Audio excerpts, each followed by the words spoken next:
Entrevistas mágicas.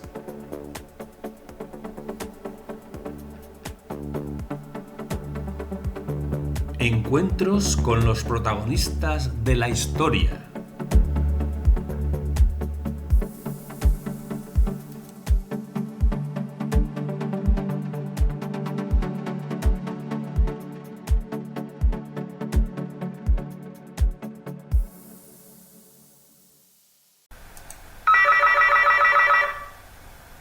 Señor Reed, soy la entrevistadora. ¿Le molesto?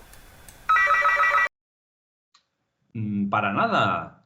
Suba al piso 30. De acuerdo, subo. Hola, señor Reed. Espero que no tenga compromisos esta noche. Ha sido fácil de encontrar este espacio. El taxista lo conocía. Hola, Vera, encantado de conocerle. Pasemos dentro.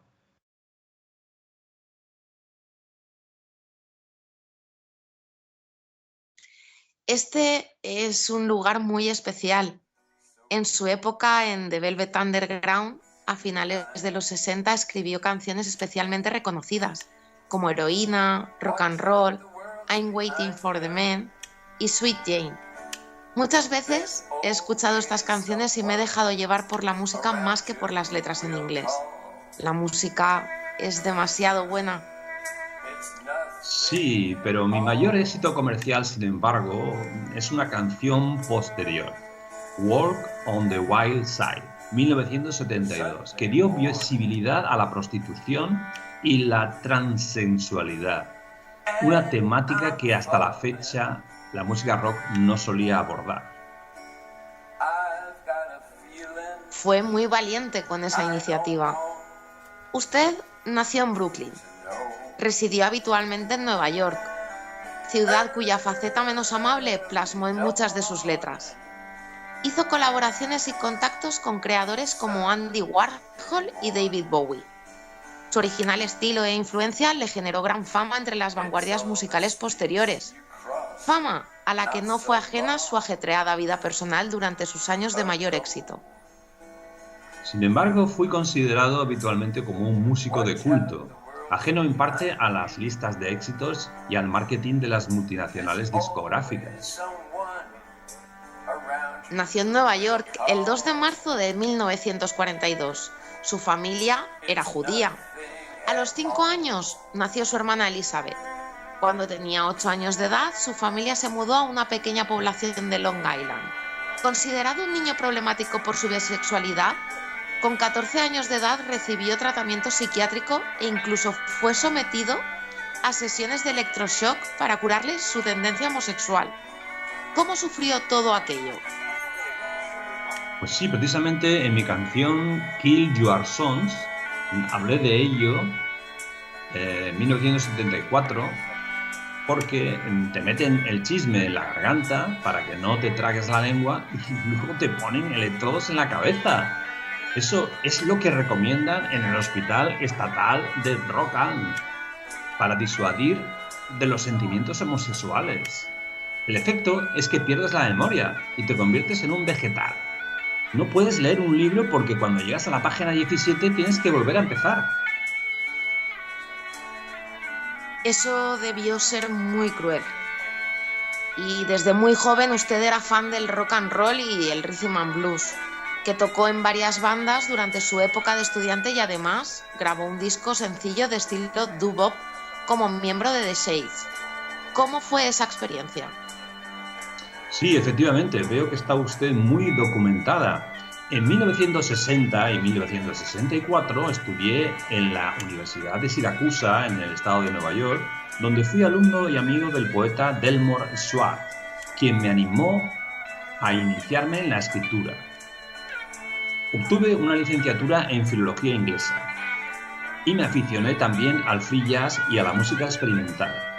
Mis objetivos eran traer la sensibilidad de la novela a la música rock o escribir la gran novela americana en un disco. Claro, esa idea es sensacional y rica. Después se trasladó a la ciudad de Nueva York. donde trabajó como escritor de canciones para Pickwick Records. Sí, en 1964 fundé el grupo The Velvet Underground como guitarrista, vocalista, letrista, junto con John Cale, Sterling Morrison y Maureen Tucker. A pesar del apoyo de Andy Warhol, la banda nunca tuvo éxito comercial y se disolvió en 1970, 6 años después, simplemente. Sin embargo, permanece intacta su reputación porque es una de las bandas más influyentes en la cultura underground. El amigo Brian Eno lo expresó así. De su primer álbum apenas vendieron 30.000 copias, pero de cada compositor nació un grupo musical. Después de dejar The Velvet Underground en agosto de 1970, usted decidió pasar un año sabático. ¿A qué se dedicó? Lo empleé en descansar y dedicarme a otra de mis aficiones, como es la pintura. Posteriormente empecé a trabajar en la empresa de contabilidad de mi padre también, como mecanógrafo, con un sueldo de 40 libras a la semana. Sin embargo, un año posterior firmé un contrato discográfico con RCA y grabé mi primer álbum solista en Inglaterra, con la colaboración de músicos como el teclista Rick Wakeman y el guitarrista Steve Howe, ambos del grupo Yes. El álbum, titulado Low Reed, contenía versiones alternativas de canciones ya interpretadas en la Velvet Underground. Tampoco este primer trabajo solista tuvo éxito, pasó totalmente desapercibido para la crítica y tuvo muy pocas ventas.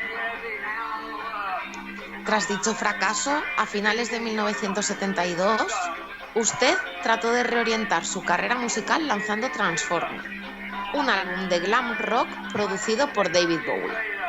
Sus éxitos Walk on the Wild Side y Perfect Day parecían augurar su despegue como ídolo pop. Sin embargo, la publicación a continuación del álbum Berlín de 1973 truncó esa posibilidad. Se trataba de un trabajo mucho más sombrío que cuenta una trágica historia de amor entre dos drogadictos en Berlín. Este disco incluye temáticas en las letras de cierta dureza. Caroline Seyss habla sobre la violencia, The Kids sobre la prostitución y adicción a las drogas, y The Bed trata el suicidio, entre otras. Usted se adelantó a su tiempo en la elección de estos temas. La música popular retomaría esas temáticas con la aparición del punk, entre mediados y finales de la década de 1970. Precisamente las temáticas en las letras fueron una característica esencial en mi carrera. Ya fuese entre guitarras distorsionadas o suavemente melódicas, cantaba sobre cosas desasosegantes o incluso sórdidas, poco o nada tratadas hasta el momento. Walk on the Wild Side es un homenaje irónico y gráfico a los inadaptados, chaperos y travestis de la factoría de Andy Warhol. De manera sorprendente, la canción fue radiada sin censura. Perfect Day es una elegía a la adicción que tenía a la heroína. Esta canción fue más tarde incluida en la banda sonora de la película Trainspotting.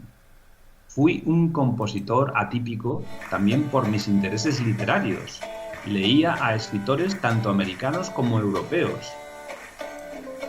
En mis letras seguía y actualizaba temas tocados por Allen Ginsberg y Jean Genet. La estética presencial de usted resultó también de gran influencia en la música rock, como el glam rock, punk rock, rock gótico y new wave. A inicio de los años 70, sobre todo en 1972, usted optó por maquillarse los ojos de negro para su álbum Transformer. También empezó a tener un gusto por un look travestido, con el pelo platinado, los labios pintados de negro, gafas de sol, el uso de la ropa de cuero negro, guantes de cuero de sadomasoquismo, uñas pintadas de negro y la piel pálida. Incluso en la colorida época hippie, toda esta estética atrevida y provocadora la utilizó para sus trabajos musicales, como en el ya citado Transformer, Berlín y Rock and Roll Animal. Sí, efectivamente. Y en 1975, un poquito después, produje el doble álbum de estudio Metal Machine Music, lleno de distorsión y sonidos de sintetizadores electrónicos. Mi discográfica me había presionado para que grabara otro álbum comercial al estilo de Transformer y decidí cortar con ellos grabando intencionalmente un disco difícilmente audible. El periodista de rock, Lester Bangs, lo declaró genial, aunque admitiendo que las notas internas de los instrumentos usados era ficticia y paródica. Siempre mantuve que MMM era un álbum serio. Sus discos de finales de los años 70 son frecuentemente recordados con reservas por los críticos de rock, debido al menos en parte a sus adicciones en aquellos años.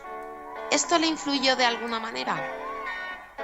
Sí, claro que influía el consumo de drogas, pero a la vez en esta época era un ídolo en Europa y también en España, al menos en los círculos más atrevidos de la movida madrileña.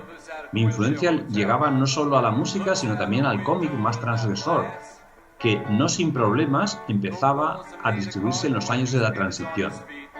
Precisamente, una ilustración diseñada por Nazario en 1976 fue empleada sin autorización en la carpeta de un exitoso álbum mío grabado en directo, live, Take No Prisoners, 1978. Algunos años después, en el 2000, Nazario ganó un juicio por la autoría de este diseño. Al principio de los años 80, usted dejó las drogas.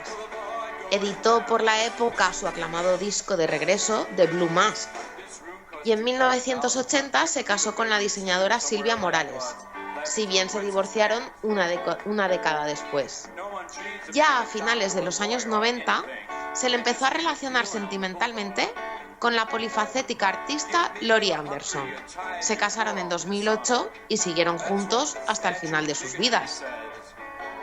Sí, en mi exitoso álbum New York de 1989 lancé una enfadada salva contra los problemas políticos de mi ciudad, denunciando el crimen, los carros alquileres e incluso dirigiendo sus críticas a personajes públicos como Jesse Jackson, el Papa Juan Pablo II o Kurt Waldheim.